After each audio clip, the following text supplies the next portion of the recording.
Hello नमस्कार यूट्यूबकर family, स्वागत आहे तुमचं माझ्या नवीन एका व्लॉगमध्ये. तर आज आहे गुरुवार, तर श्री स्वामी समर्थ सर्वांना. तर सकाळी सगळी कामं वगैरे आवरून घेतली आणि कामं आवरल्यानंतरच मी आंघोळ करते आणि मग नंतर स्किन केअर करून घेतलं. तर आता ना सध्या इथे ना पाणी खूप खराब आहे गुजरातमध्ये, म्हणजे खूप क्षार आहेत पाण्यामध्ये आणि त्याच्यामुळे ना माझे केस खूप गळत होते. तर त्याच्यासाठी ना फ्लिक्सचं मी रोजमेरी हेअर ऑइल वापरते. तर त्यांनी ना माझे बऱ्यापैकी म्हणजे पूर्ण कमी नाही झाले, पण 80% एवढे तर केस गळायचे कमी झालेत. तर ज्याला ना हेअरफॉल वगैरे होत असेल तर हे तेल तुम्ही नक्की ट्राय करू शकता. तर मी काय प्रोडक्टचे ॲड वगैरे करत नाही, पण मला फरक पडला आहे म्हणून म्हटलं मी चला तुमच्यासोबत शेअर करते हा माझा एक्सपिरियन्स. नंतर स्किन केअर करून घेतलं आणि स्किन केअरमध्ये पण ना मी आता डर्माकोचे प्रोडक्ट जवळजवळ 7-8 महिने झाले वापरते. टोनर, मॉइश्चरायझर आणि सनस्क्रीन वगैरे सगळंच डर्माकोचं वापरते. फेस वॉश पण डर्माकोचाच वापरते. तर मला पिगमेंटेशन आलेलं प्रेग्नेन्सीमध्ये, तर भरपूर होतं मला पिगमेंटेशन झालेलं, पण ह्या प्रोडक्टनी ना भरपूर आता कमी झाले, माझं बऱ्यापैकी गेल्यासारखंच झाले.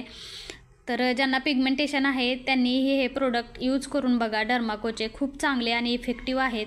नंतर सगळं घर आवरलं आणि आवरलेलं घर बघू शकता तुम्ही. आता मुलं आल्यानंतर परत जसं आहे तसं होतं घर. आणि आता चांगला सकाळी ना असं म्हणजे जवळजवळ 10:30-11 वाजलेले. 11 वाजता एवढं कडक ऊन आहे. नंतर आज स्वामींची गाणी घरात चालू होती, मस्त चांगलं वाटतं. आणि हे सगळं आवरलेलं घर आहे.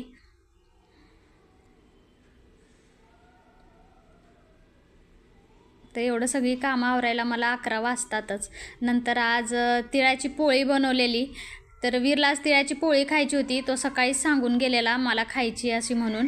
तर सकाळीच त्यांची स्कूलला जातानाच फरमाईश असते, आम्हाला हे खायचं आहे ते खायचं आहे. सकाळीच मग मी पण विचारते, मग आल्यावर मग त्यांनाही बरं पडतं आणि मलाही बरं पडतं पटकन द्यायला. तर तीळ चांगले छान असे भाजून घेतले. तर वाटीच्या मेजरमेंटनी घेतलेत मी तीळ.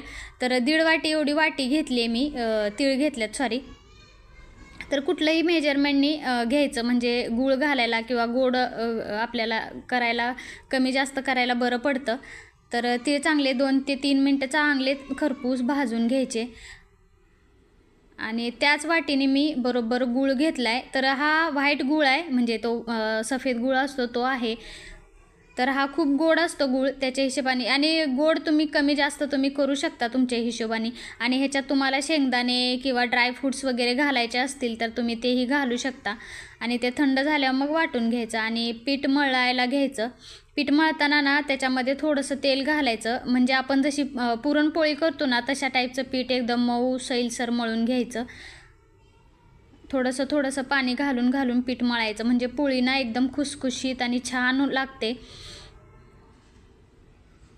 तर आमच्या वीरचा हा एकदम आवडती डिश आहे, त्याच्यामुळे आमच्या घरात नेहमी बनत असते. तर हे बघा, चांगलं पीठ असं छान मळून घ्यायचं, थोडं पाणी घालून मळून घ्यायचं. आणि नंतर एक 10 मिनटं पीठ चांगलं झाकून ठेवायचं, चांगलं भिजू द्यायचं आणि मग नंतरच पोळी बनवायला घ्यायची. छान होते, अगदी झटपट होते. गोड खायची इच्छा झाली तर पटकन होणारी अशी डिश आहे, नक्की ट्राय करून बघा. आणि असेच व्लॉग्स व्हिडिओज माझे जर तुम्हाला आवडत असतील, रेसिपी पण आवडत असतील, तर चॅनलला आपल्या सबस्क्राईब करायला विसरू नका.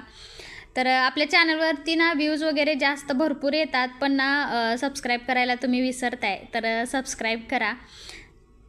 तर नंतर मग हे वाटून घ्यायचं असं, आणि मिक्सरला एकदम पटकन असं फिरवायचं नाही, बंद चालू मिक्सर करत करत असं वाटून घ्यायचं. आणि हे बघा, असं थोडंसं जाडसर ठेवायचं, एकदम पण बारीक करायचं नाही तेलासारखं, म्हणजे लगेच त्याला तेल सुटल्यासारखं होतं.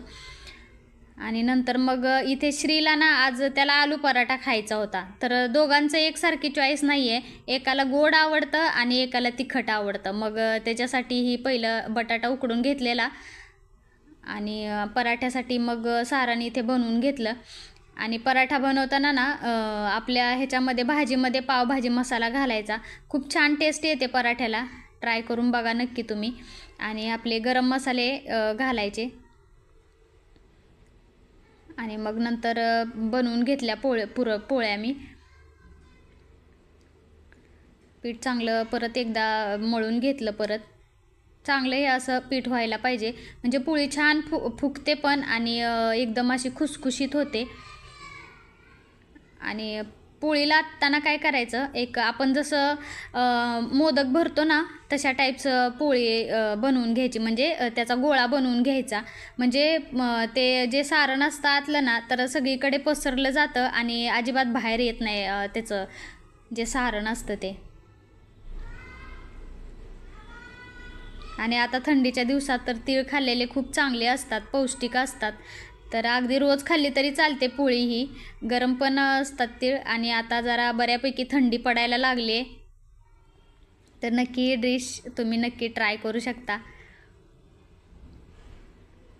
आणि पोळी लाटताना जास्त जाड पण नाही लाटायची आणि जास्त पातळ पण नाही लाटायची, मीडियम साईजची अशी लाटून घ्यायची. आणि तुम्हाला तूप आवडत असेल तर तूप लावायचं, शक्यतो तूपच लावायचं. तुपामुळे मस्त टेस्ट पण येते पोळीला. तुपापेक्षा तेलापेक्षा तूपच लावायचं. आणि मग मी अशा पद्धतीनं मग सगळ्या तिळाच्या पोळ्या बनवून घेतल्या. मस्त अशी खरपूस 2 मिनटं एवढी भाजून घ्यायची. बघू शकता तुम्ही, छान आपली अशी खरपूस भाजलेली तिळाची पोळी तयार आहे. आता माझे इथून पुढे रोज व्लॉग्स येत राहतील, रेसिपीचे व्लॉग्स, पार्लरचे व्लॉग्स. तर तुम्ही नक्की बघा आणि आपल्या चॅनलला परत एकदा सबस्क्राईब करायला विसरू नका. नंतर परत श्रीचाही आलू पराठा बनवून घेतला आणि मग त्याला ना चीज टाकलेलं आवडतं त्याच्यामध्ये, मग भरपूर सारं चीज घातलं त्याच्यामध्ये आणि त्याचाही आलू पराठा मग परत बनवून घेतला. तर असा होता आजचा आपला व्हिडिओ रेसिपी. तर आवडलं तर असेल तर लाईक करा. आपल्या चॅनलवरती नवीन असतील, चॅनलला अजून सबस्क्राईब केलं नसेल तर सबस्क्राईब करा. भेटत जाऊ अशाच नवनवीन ब्लॉग्समध्ये, रेसिपीमध्ये. तोपर्यंत धन्यवाद, बाय.